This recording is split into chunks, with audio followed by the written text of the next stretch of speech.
Did you know that out of the 54 countries in the continent of Africa, 4 notable countries produce the top 10 billionaires, whose combined wealth totals $67.8 billion, accounting for 79% of the total continent billionaires' wealth. In this video, we will see the top 10 billionaires in Africa and how they made their billions in dollars. In terms of landmass, Africa is the world's second largest continent after Asia. To put its enormity into context, the continent could comfortably accommodate the whole of the United States, China, India, Japan, Mexico, and several other European countries put together. Despite its enormous size, Africa is home to approximately 18 billionaires, with a combined net worth of $81.5 billion. Now, on the other hand, these billionaires come from only 7 of Africa's 54 countries. But like I said, our focus here is on the top 10 billionaires, whose combined wealth totals $67.8 billion, accounting for nearly 79% of total billionaires' wealth. But before we continue, please take time to support me by subscribing to my channel to enable me to keep the videos coming. Now, I give you the top 10 richest people in Africa.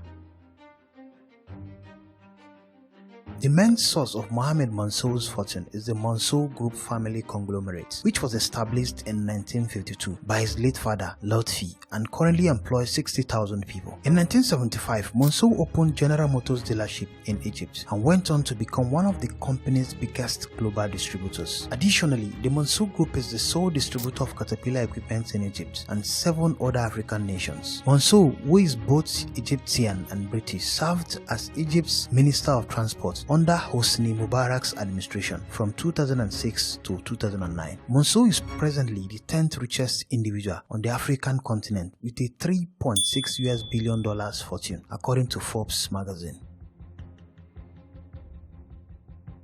Patrice Motsepe is one of the most powerful businessmen in South Africa and the first and only black billionaire in the nation because of his incredible business empire. With a net worth of $2.5 billion, he is now the 9th richest person in Africa, according to Forbes. The majority of Motsepe's wealth came from African Rainbow Minerals, a mining firm he founded in 1997. His father, Augustine, owned a thriving spaza shop and distributed spirits in the town of Hammanskraal, which is located just north of Pretoria. Motsepe worked at his father's store, where he was introduced to mining by mine workers who bought things at the spaza shop. After studying to become a lawyer, Motsepe joined the law firm Bowman Gilfillan in 1988 and rose to become the firm's first black partner in 1993, specializing in mining and business law. After South Africa's democratic transition, Motsepe left law to work in the mining industry, where he made his fortune.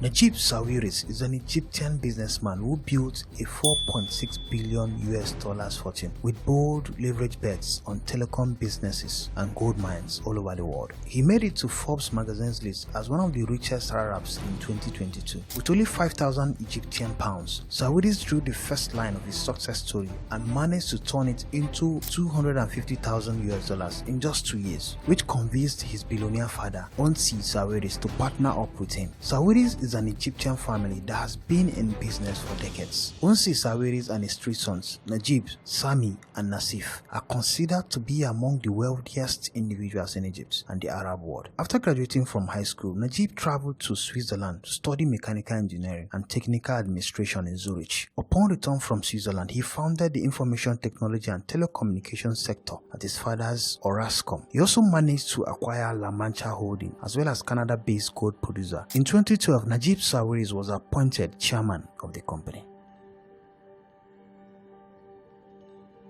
Issad Ribrab, an Algerian businessman, is regarded as one of the first to venture into the entrepreneurial scene in his country. Unlike other African billionaires, Issad was born into a poor family that was nowhere near comfortable. His family had barely enough. In any case, Issad did manage to get through school on the backs of some painstaking financial management on the part of his folks. After bagging 2 degrees, Issad Ribrab took up some teaching roles, sharing his knowledge in accounts and business law in several institutions. But given that he was always one with a test for new challenges, he was soon going to seek more. Issa Rabiu made his debut in business when he established his public accounting firm in 1968. However, he didn't enjoy much success as an accountant, and he again found himself seeking a new flame barely 2 years later. Things got pretty interesting for Issa from that point onwards, as his life was about to change in more ways than one. Issa took his initial step into wealth when he took the risk of investing his entire life savings in the shares of a metallurgical company. With his 20% stake, he steered the ship of the sinking company back to profitability, and that was the defining moment for Issa. Although he went on to suffer catastrophic losses in business, Issa always managed to weather the storm and remained wealthy.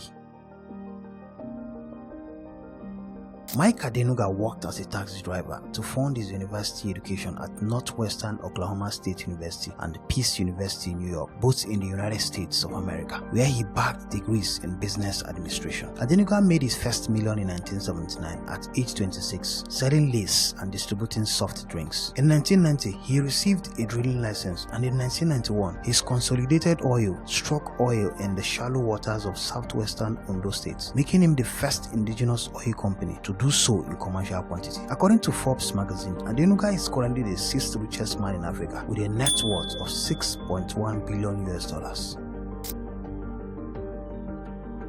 Nassif Sawiris is an Egyptian businessman and the younger brother to the number 8 richest man in Africa, Najib Sawiris. As of October 2021, Nassif's net worth was estimated at $8.7 billion US, making him the richest Egyptian and the 5th richest African. Nassif joined the Orascom Group in 1982 and oversaw the construction activities of Orascom Construction. Following the transfer of management control from his father, Onsi Sawiris, in 1995, he became the CEO of Orascom Construction Industries, following the company's incorporation in 1998. In October 2015, it was reported that Nassif had acquired a stake in Adidas through his investment company, and in 2016, he was appointed supervisory director of Adidas in Germany.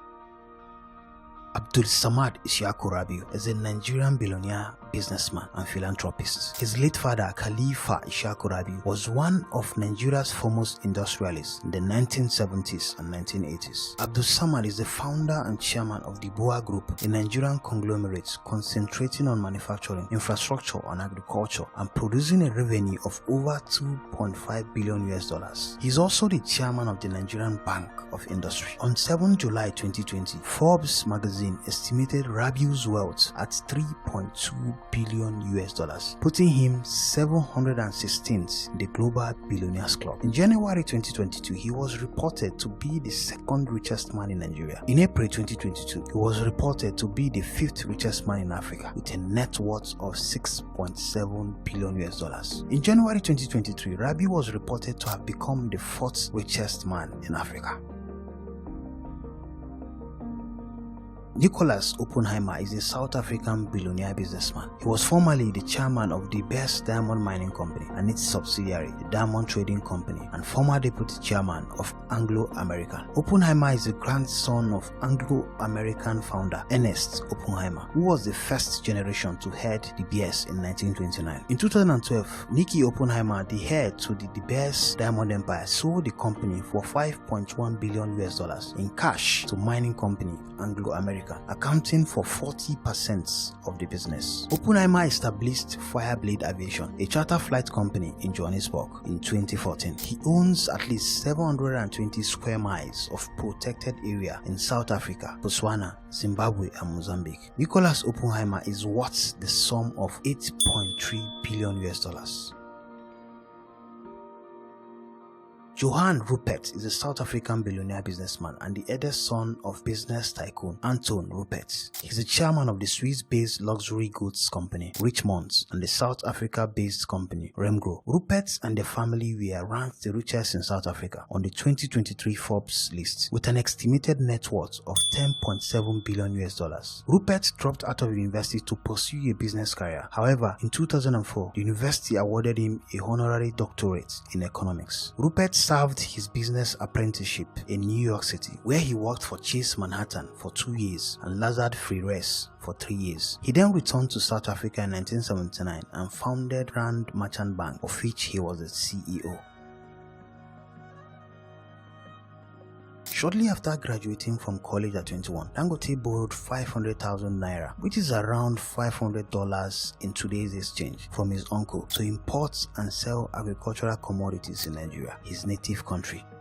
His business venture quickly became a success, and as a result, he managed to repay the entire loan within 3 months of starting operations. Ultimately, Dangote was able to turn a local commodity trading business into a multi-billion-dollar corporation. Today, he is one of Africa's leading industrialists and philanthropists. Aliko Dangote is a Nigerian businessman and industrialist. He is best known as the founder, chairman, and CEO of the Dangote Group, the largest industrial conglomerate in West Africa. The Bloomberg Billionaires Index estimated his net worth at $16.1 billion in November 2023, making him the richest person in Africa and the world's richest black person and the world's 107th richest person overall. From Dangote, Adenuga, and Oppenheimer through to Mohamed Mansour, one factor remained consistent in their wealth accumulation technique, and that is trading and family. Except for Issad Ribra, the Algerian billionaire, you will notice that most of the billionaires mentioned in this video, one way or the other, had input from their families. But despite inheriting a chunk of their family's wealth, these men nurtured and multiplied their inheritance beyond imagination. Now, here is my question: what lesson can you draw from the lives of these Africa's richest men, and how do you intend to apply that henceforth? I would love to see you share your thoughts in the comment section, and don't forget to like and share this video. Thank you.